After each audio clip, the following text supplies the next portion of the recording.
le bienvenu ici.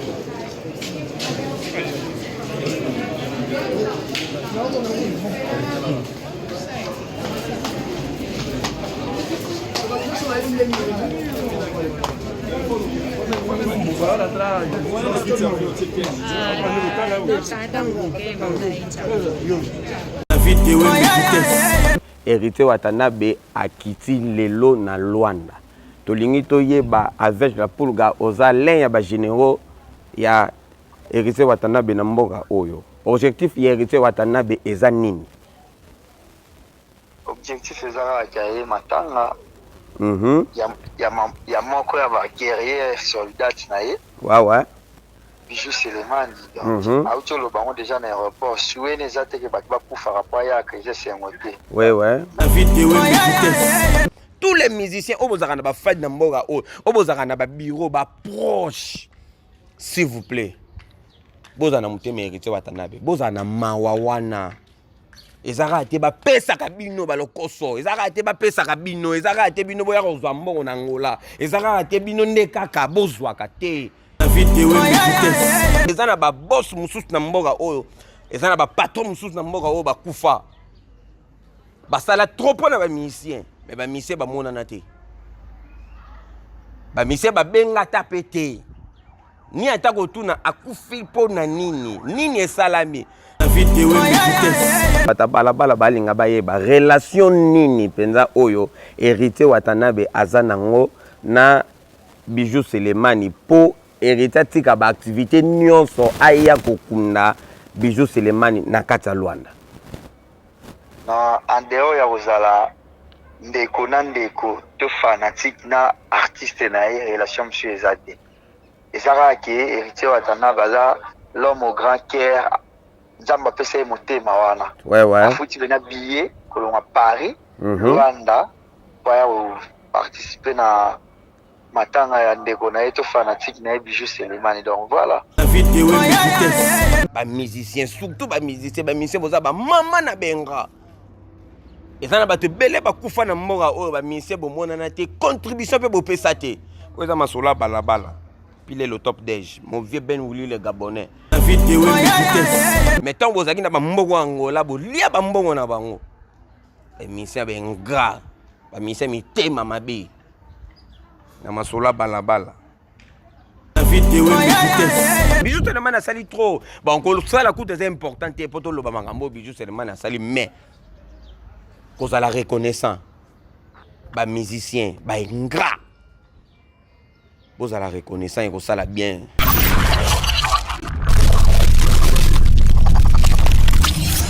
Merci beaucoup, amis fidèles Internet. Merci beaucoup, téléspectateurs. J'espère qu'en ce moment, vous êtes tellement nombreux.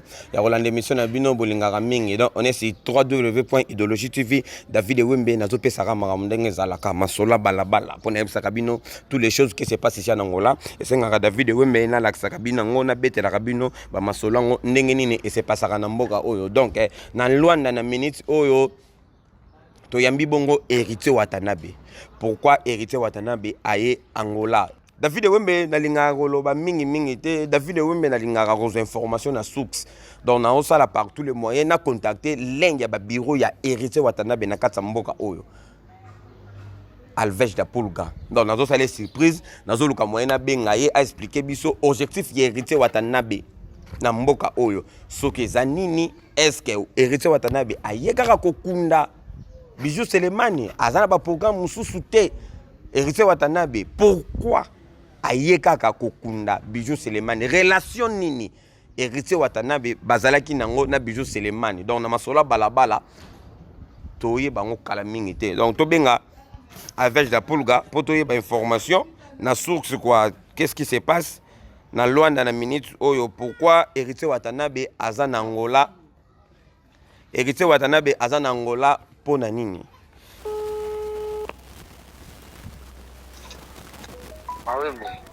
Alvej la Pulga. Ouais. Alvej la Pulga. Ah oui, mais quel problème? Bonio papa. C'est bon. Appelle ça bien, aux en direct na masolo balabala papa. Oh. Ouais, aux en direct pour tout le monde héritier Watanabe akiti lelo na Luanda. Tolingi toyeba avec la pulga oza l'un ya ba généraux ya héritier Watanabe na mboka oyo. Objectif ya héritier Watanabe eza nini? Objectif ezaka kaye matanga. Ya moko ya ba guerrier soldat na ye. Ouais. Bijou Selemani. Donc auto lo bango déjà na aéroport. Souene za te ke ba kufa rapport ya que je sais ngote. Ouais. Mais eza moment oyo eza mokano nzambe donc avant la choite atali bolamu o Bijou Selemani. Azaki na mwa vers ye ta artiste donc ye pe azana lo zong sa te ka ko rendre hommage. Dernier hommage. Donc wana malobe héritier Watanabe alobi yango lelo. Voilà. Daïka pour rendre dernier hommage na ndeko na ye, fan na ye, sœur na ye, Bijou Selemani puis azoni na ye Kinshasa. Avec la proga, s'il vous plaît, na masola balabala balinga bayeba relation nini penza oyo héritier Watanabe azanango na Bijou Selemani po héritier tika ba activité nyonso aya kokunda Bijou Selemani na kati ya Luanda. Na andeo ya kozala ndeko na ndeko to fanatique na artiste na ye relation monsieur ezate. Ezaka ke héritier Watanabe aza l'homme au grand cœur. Nzamba pesa motema wana. Ouais. Afuti bena billet kolonga Paris, Luanda pour participer na matanga ya ndeko na ye to fanatique na ye Bijou Selemani. Donc voilà. Donc il a César ya qui fan na musicien. Fan na musicien na ye. Et c'est pour la première fois fanatique héritier Watanabe akufa na Angola? Non, c'est pour la première fois te ebele pe bakenda bon, exact moment où peut-être a eu occasion. Ya roya Luanda tango moko ya ba généraux na ya kufi peut-être yango oyo. Donc voilà. Aye. Bon, bana Luanda bazolanda yo Alves Japuluka. Programme eza ndenge nini? Ebemba Bijou Selemani ekobima jour nini? Pe ekozala wapi? Bon, normalement programme nyon chez bima pena lelo pour maman ya Bijou Selemani paza Angela. Voilà, auti Congo, azokoma lelo. Ouais. Donc soit komi de toja décision sur lelo pour toja mokano te sans ba responsable ya mowe. Ouais. Donc famille lobaki tozela maman azokoma donc c'est maman komi lelo na pourquoi est tombé peu bien artiste pas allé. Ouais. Famille la team wata pezali bandeko na pe ya wenza congolaise bazali batutu bazali donc toja ne programme pena lelo. Merci Alves Japuluka tozo tamingi te. Moi liloba pona batutu o bayebi yo moi message pe par rapport à masola balabala ndenge zalaka. Bon, liloba na minute oyo tozalaka na attitude ya matanga oyo akufi azalaki très cher mpona biso Bijou Selemani donc bato tu baya tolela elongo ndenge balobaka mbila etelaka na banzete tu. Ouais. Donc liwa ezwaka bato tu bayaka tolela elongo da elongo na kolobaka ya mwana. Merci beaucoup Alves Japuluka. Ouais, merci David.